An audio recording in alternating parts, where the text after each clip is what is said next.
Alors les filles, là je vais vous montrer un des ingrédients phares de ma routine capillaire, donc qui est l'aloe vera. Pourquoi est-ce que j'ai choisi de vous montrer l'aloe vera? Parce que c'est un constituant majeur de ma routine et je l'utilise dans à peu près 80% de ma routine capillaire, tout simplement. Donc je vais commencer tout simplement par laver les branches que j'ai achetées. Vous pouvez en trouver un peu partout, hein, dans les supermarchés. En général, on en trouve quasiment au rayon bio, je ne sais pas pourquoi. Mais des fois, vous pouvez en trouver dans des oui africains, au grand frais aussi. Mais en général, on arrive quand même à trouver dans la plupart des commerces des branches d'aloe vera. Donc, une fois que j'ai nettoyé mes branches, je vais tout simplement enlever les étiquettes et je vais bien évidemment découper mon aloe vera en petits morceaux. D'accord? Donc je vais commencer par, donc là vous voyez que cette partie là, il n'y en a pas, bon on ne va pas retirer énormément de gel.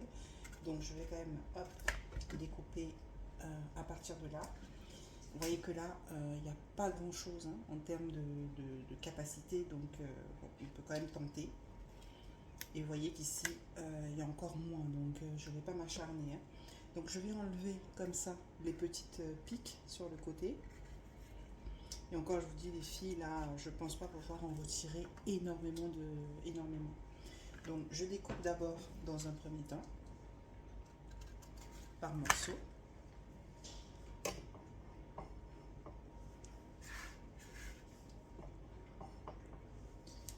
Voilà, donc je fais des petites découpes.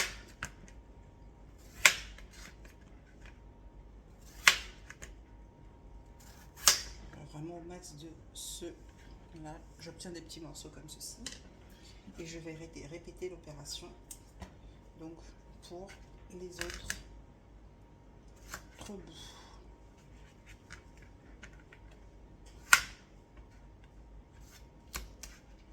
Ma petite étiquette.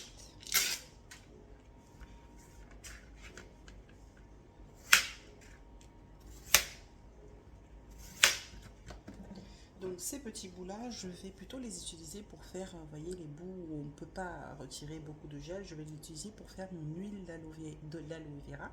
Et je ne vais pas m'embêter à enlever la peau puisque c'est du bio. Donc je vais les mettre de côté. Voilà, ces petits bouts là, je vais les mettre de côté. Les queues d'aloe vera. Donc cette partie, vous voyez qu'elle est un petit peu marron, je ne vais pas m'en servir. Et je vais prendre cette partie, cette queue là, pour faire mon gel. Et je vais continuer à faire des sections.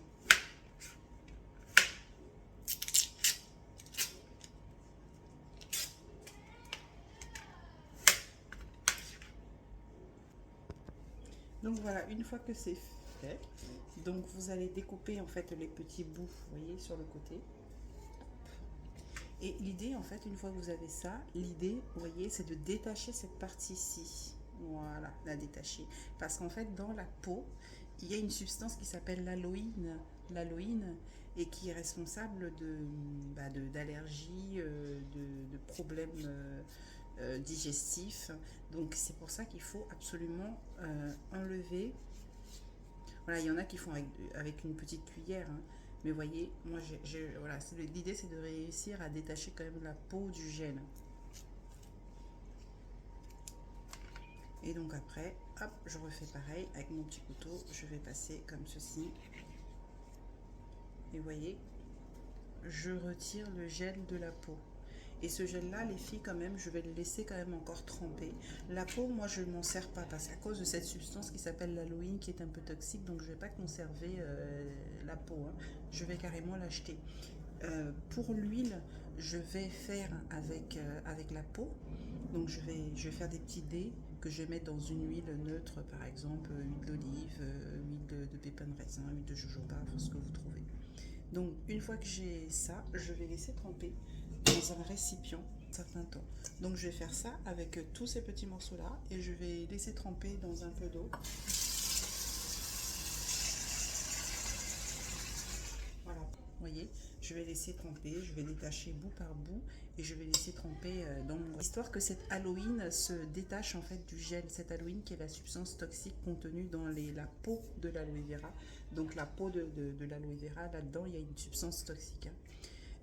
Donc voilà, je vais continuer, donc la manœuvre et au bout j'aurai donc des tronçons de gel comme ça que je passerai au blender et ensuite que je vais filtrer. Alors les filles, là je voulais vous montrer l'Halloween, comment ça se présente. Vous voyez, lorsque je suis en train de préparer mon aloe vera, j'ai cette substance un peu jaunâtre là qui s'en détache. Et bien c'est ça l'Halloween, c'est cette substance un peu toxique qui fait que je me débarrasse en fait des peaux, hein, et que je laisse tremper, voilà, que je laisse tremper dans mon récipient pendant un certain moment. Donc je vais laisser tremper pendant à peu près une demi-heure et ensuite je vais tamiser et je vais mixer le tout pour ensuite en faire un gel. Bon, pour les queues, les parties un petit peu trop fines pour récupérer du gel, ces parties-là, et ben je vais les découper en petits morceaux et je vais en faire mon huile d'aloe vera.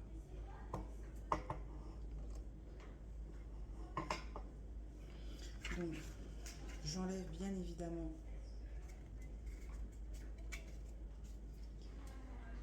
les petites piques.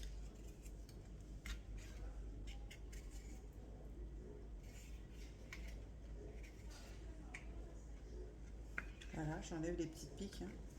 Donc, et je vais faire des petits bouts.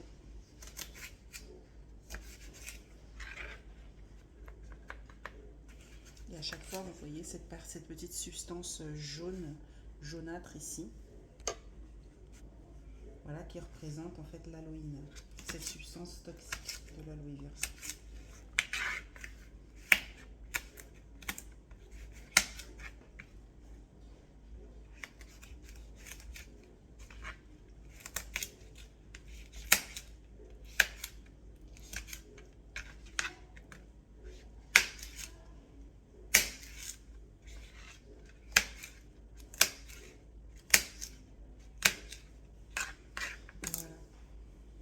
Donc je vais prendre une petite poêle.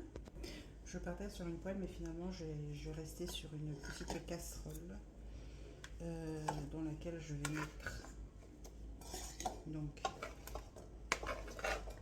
tous les petits bouts.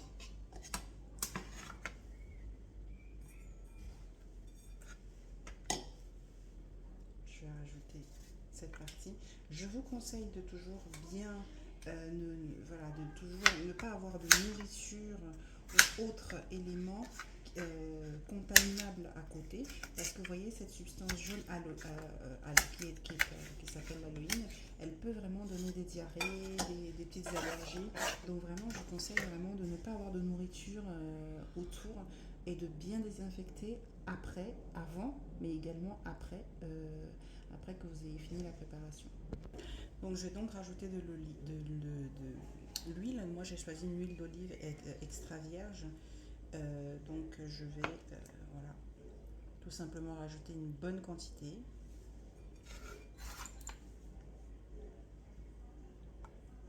Voilà, l'idée étant que l'huile voilà, recouvre complètement mes petites branches. Et je vais donc faire cuire à feu doux, maximum 2, niveau 2 sur ma plaque de cuisson. Voilà, pour la suite les filles, je vous conseille de bien désinfecter votre plan de travail, hein, de bien tout nettoyer pour éviter encore une fois les contaminations, parce que cette substance est quand même assez toxique, hein, l'Halloween qui se dégage de la peau. Alors les filles, je vous ai parlé des queues d'aloe vera, mais je ne vous ai pas parlé des têtes. Que fait-on de ces têtes-là? C'est pareil, hein, vous pouvez les récupérer pour en faire, pour les mettre dans votre huile. Donc là c'est pareil, je vais découper. Je vais faire des petits bouts.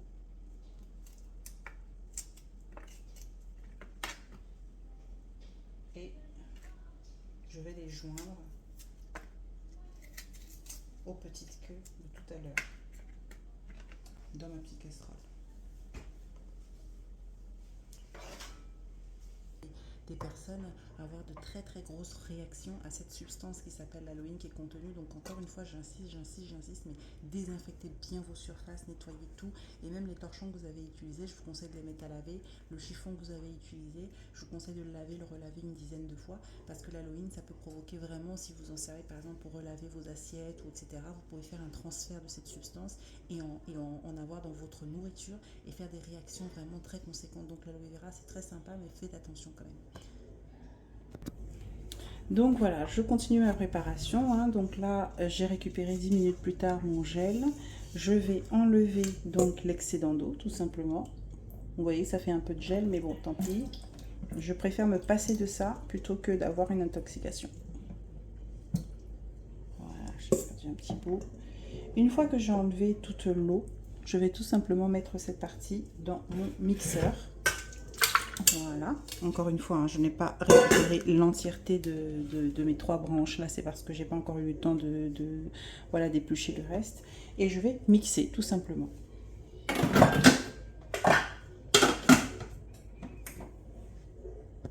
Alors, je lance le programme de mixage. Alors, je vous avouerai que j'ai pas forcément de temps ni d'intensité. Je vais mettre l'intensité maximale avec le temps qu'il me faut pour que ce soit complètement broyé.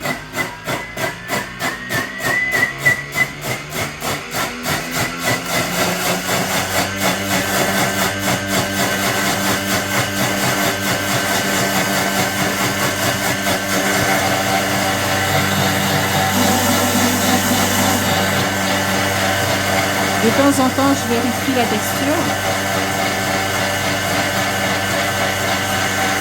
Voilà, l'idée, c'est d'obtenir vraiment une pâte sans plus aucun morceau, comme celle-ci, que je vais tout simplement mettre dans un bas, une chaussette, et je vais procéder maintenant au filtrage. Donc j'ai choisi ce morceau de bas, un ancien bas que j'avais, un ancien collant, pardon, voilà, que j'ai découpé et au bout duquel j'ai fait un petit nœud pour éviter que l'aloe vera ne s'échappe lorsque je filtre. Je vais bien évidemment relaver le bas.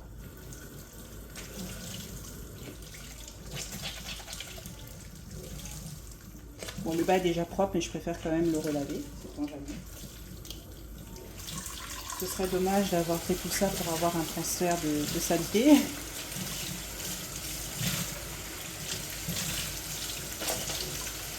Voilà, pas besoin de laisser sécher, hein, puisque de toute façon on va remouiller avec l'aloe vera. Et donc là, je vais insérer mon aloe vera à l'intérieur du bas et ensuite je vais procéder au filtrage. Voilà les filles.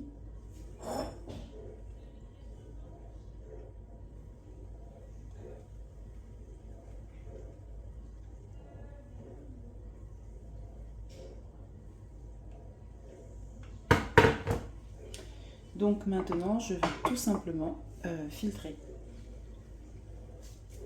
en appuyant dessus, récupérer donc le gel et éviter vraiment tout résidu.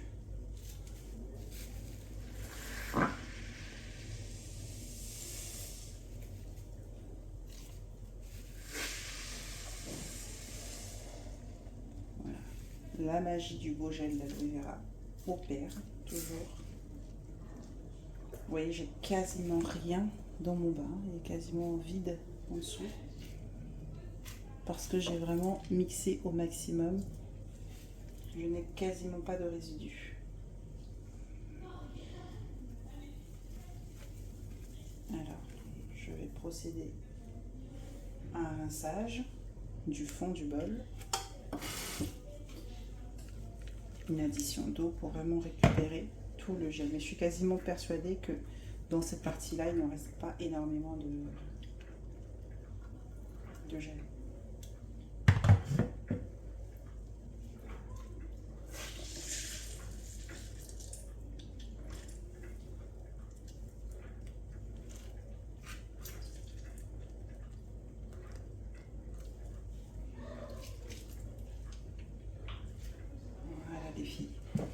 Donc là, j'ai vraiment enlevé au maximum. Je vais refaire un autre petit rinçage, histoire de vraiment tout récupérer.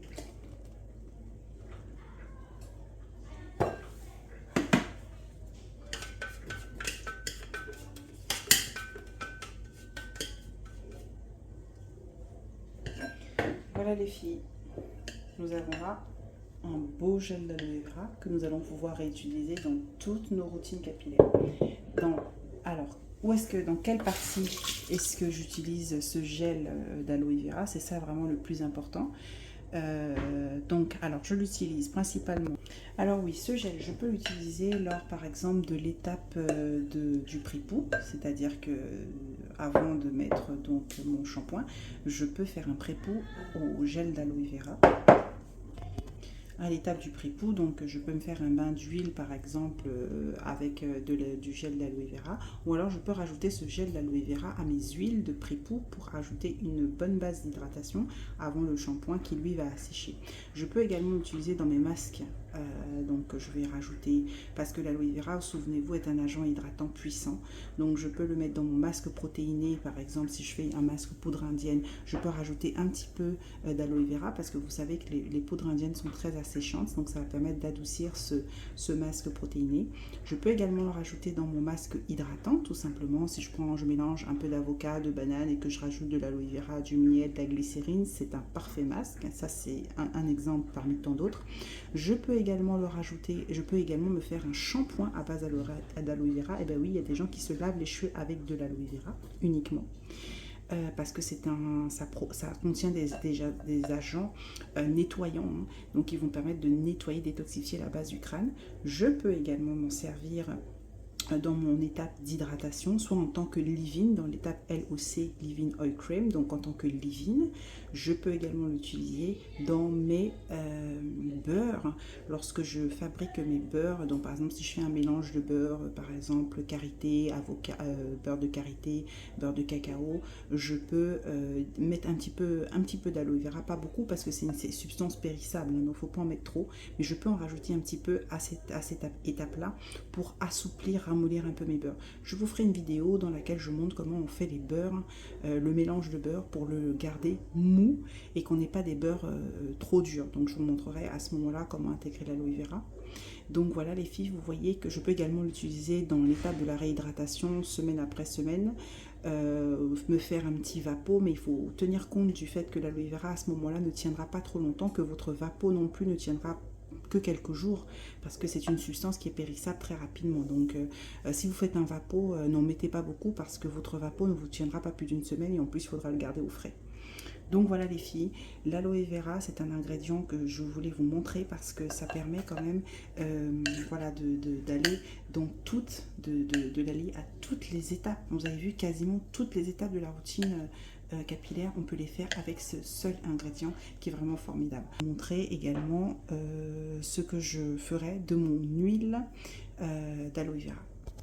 Voilà les filles, donc l'huile est toujours en train de bouillir tranquillement. Je préfère mettre à la puissance 2, donc une puissance vraiment minimale, et laisser bouillir comme ça, pour cuire pardon, pendant très longtemps, même 1 heure, même 1 heure et demie.